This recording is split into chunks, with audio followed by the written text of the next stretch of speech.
Esse cara que criou o tabuleiro de xadrez, levou isso para um rei. Esse cara simplesmente venceu ele de todas as maneiras possíveis, porque conhecia todas as permutações e combinações. O rei disse: quero lhe recompensar. Angustiado, o ministro disse que isso levaria 500 anos.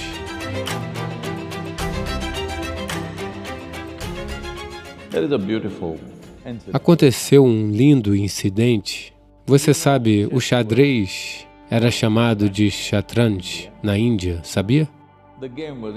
O jogo foi inventado por algum matemático indiano. Normalmente, as lendas contam que tem origem na Universidade de Nalanda ou algum matemático da Universidade de Nalanda. A Universidade de Nalanda tem milhares de anos. Em algum momento de 1500 a.C., havia uma universidade com mais de 30 mil pessoas estudando e 18 mil professores. Olá? Você nunca ouviu falar de nada parecido com isso em qualquer outra parte do mundo? Portanto, a Universidade de Nalanda tinha mais de 30 mil alunos e 18 mil professores, incluindo provavelmente pesquisadores e isso e aquilo, o que quer que seja naqueles dias. Matemática, astronomia, essas eram as coisas principais.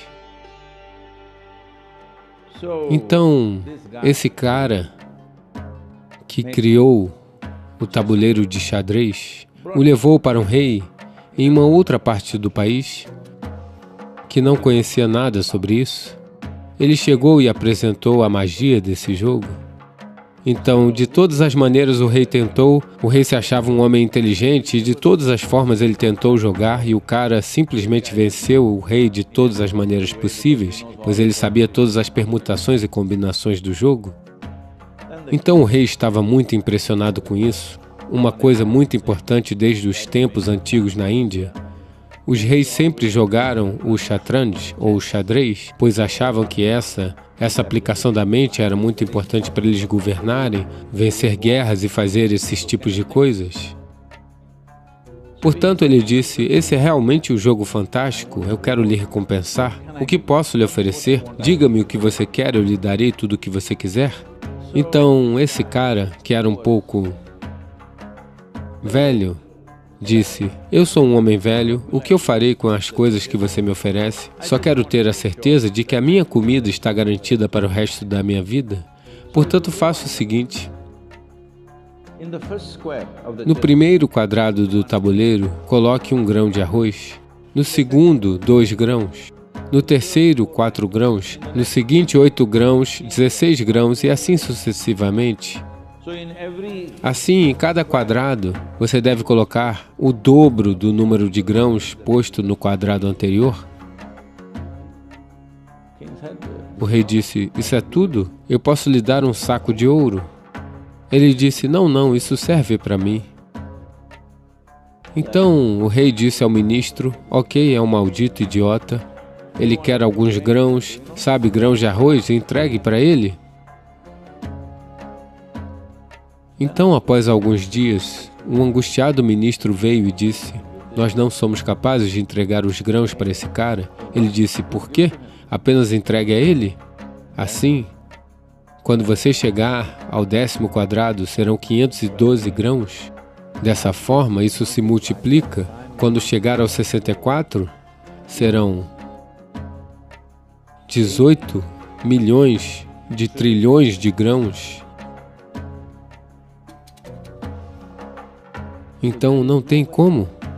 Se nós colocarmos isso dentro de algo como um porão, ou um celeiro, ou um armazém, isso terá 5 quilômetros por 10 quilômetros por 5 quilômetros de altura. Este celeiro irá conter esse tanto de grãos.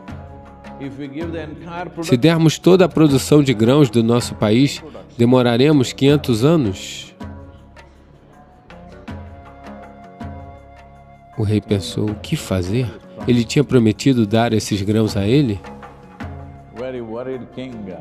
Muito preocupado, o rei voltou para dentro de seu palácio e, olhando para sua face preocupada, a rainha perguntou: qual é o problema?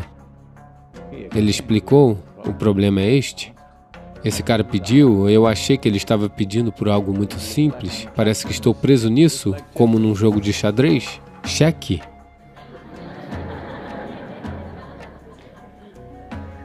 Então a rainha sorriu e disse, isso não é um problema, pois a rainha também tinha vindo. O seu pai era do reino de Magadha, o que significa que era perto da Universidade de Nalanda. Ela vinha desse meio. Ela disse, não se preocupe. Diga a ele que nós o daremos. A única coisa é que ele precisa contar os grãos para levá-los.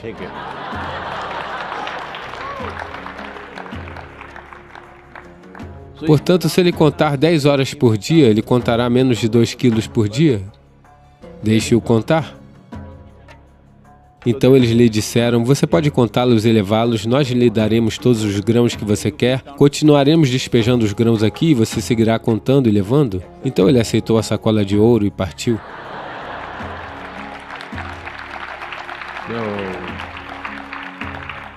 Portanto, a sua mente é desse jeito. O que nós chamamos de sua mente é uma... Só para usar um número grande, mas ela é muito maior do que isso. São 1 trilhão de cômodos. Digamos 1 milhão. 1 milhão é mais compreensível, certo? Uma mansão com 1 milhão de cômodos assentada aqui. Alguém já explorou tudo isso? Ninguém? Então qual é a sua qualidade? Qual é a sua natureza? Qual é a sua magnitude? Bem, são duas perguntas, mas elas estão relacionadas. Alguém já explorou todos os milhões de cômodos de sua mente? Não. Porque isso demoraria um longo tempo? Se você tiver que entrar em todos os cômodos, isso levará muito tempo, mas temos uma vida muito breve. Portanto, ninguém realmente vê todos eles. É como se você se hospedasse em um hotel com 1000 quartos. Eles lhe darão o seu cartão-chave. O seu cartão-chave abre apenas um quarto. Você tenta algumas vezes, mas ele abre apenas um quarto. Existe outra pessoa, normalmente alguma senhora que está limpando os quartos com todos aqueles equipamentos. Ela tem um cartão que abre todos os quartos. Suponha que seu cartão não funcione ou que você o esqueça. Então você pede a ela, se ela está de bom humor. Com seu cartão único, ela abre seu quarto e o outro quarto, porque naquele andar, a chave dela abre todos os quartos. Mas se ela for para outro andar, ela não abrirá. Tem um gerente do hotel, ele tem um cartão que abre todos os quartos. Mas ele entrou em todos os 1000 quartos do hotel? Não. Aleatoriamente ele visitou alguns, com isso ele sabe o que está acontecendo em cada quarto. Portanto, da mesma maneira, isso é uma mansão de 1 milhão de quartos, ninguém visita todos os quartos. Mas, entrando em um quarto e prestando bastante atenção nesse único quarto, você pode conhecer todos os milhões de quartos, não no seu conteúdo, mas na sua qualidade. O que pode acontecer? Você pode não ser capaz de explorar as capacidades ou possibilidades que estão alojadas em cada um desses quartos, mas se você explorar 1 ou 2 ou 3, é muito bom. Para sobreviver, 1 quarto é o suficiente. Como ganhar a vida? Eu estou falando sobre sua grande carreira, sua educação, tudo é sobre como ganhar a vida, certo? Sobrevivência. Para a sobrevivência, 1 quarto é o suficiente. Isso inclui o tipo de educação que você quer obter, o tipo de trabalho que você quer ter, como fazer bem esse trabalho, como conseguir uma promoção, como casar com a pessoa certa. A pessoa certa. Olá? a pessoa certa.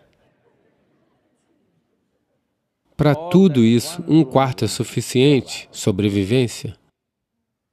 Se você entrar em outro quarto, de repente, muitas coisas acontecerão. Se você entrar em 10 quartos, você viverá uma vida mágica, em que outras pessoas pensarão que você é algum tipo de super-homem.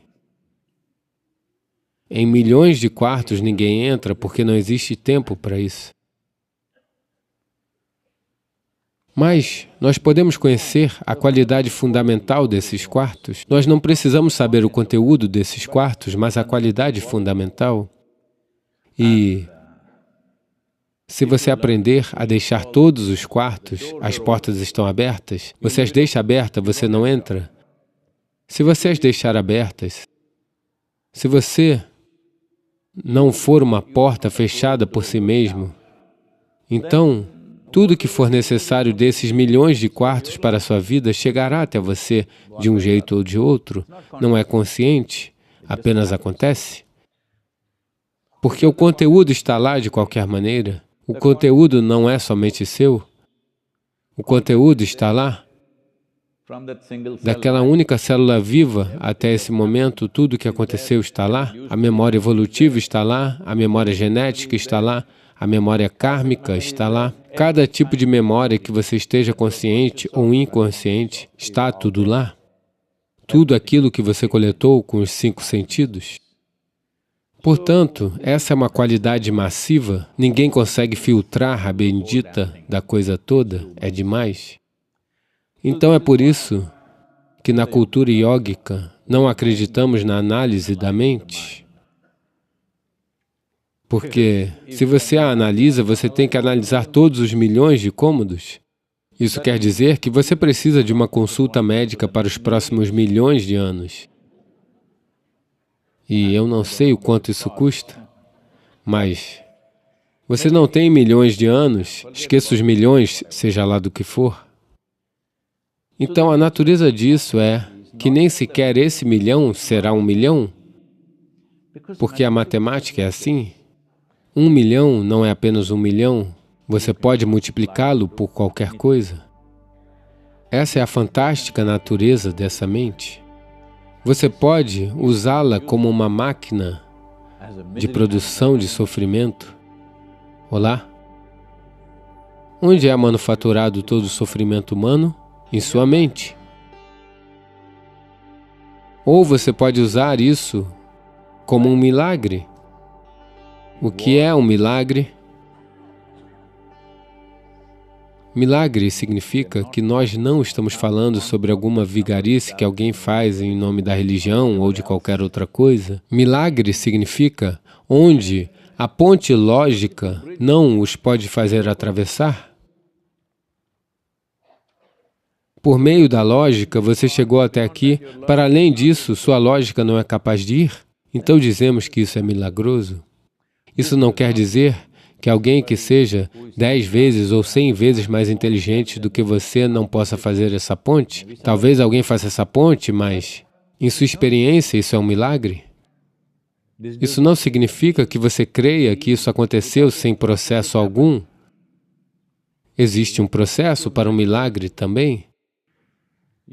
É sua a escolha de fazer disso um milagre ou um sofrimento. E para ambos existe um processo. Um processo que muitos de vocês exploraram e não dominaram, eu espero. Olá? Vocês estão apenas explorando? Explorando ou você é um PhD? Eu lhe pergunto. Apenas explorando?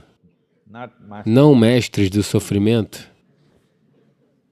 Portanto, para ambos transformar isso em sofrimento, existe um processo. Para transformar isso em um milagre, existe um processo. Como uma pessoa vive, isso pode parecer um milagre para outra pessoa, mas existe um processo para esse milagre. É apenas que o outro não é capaz de ver o processo, não é capaz de desvendar o processo.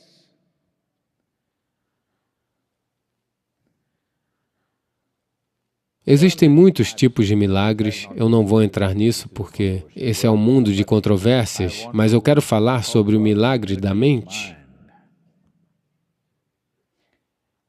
Então, o que você acha? Devemos ensinar ao mundo como fazer um milagre dessa mente? Isso é importante? Isso deve acontecer nessa geração, porque nunca antes alguém teve o poder de se comunicar com o mundo inteiro. Essa é a primeira vez. Devemos usar isso para fazer acontecer. Não usamos essa tecnologia para arruinar a nós mesmos, nós usamos essa tecnologia para nos elevar. Vamos fazer acontecer?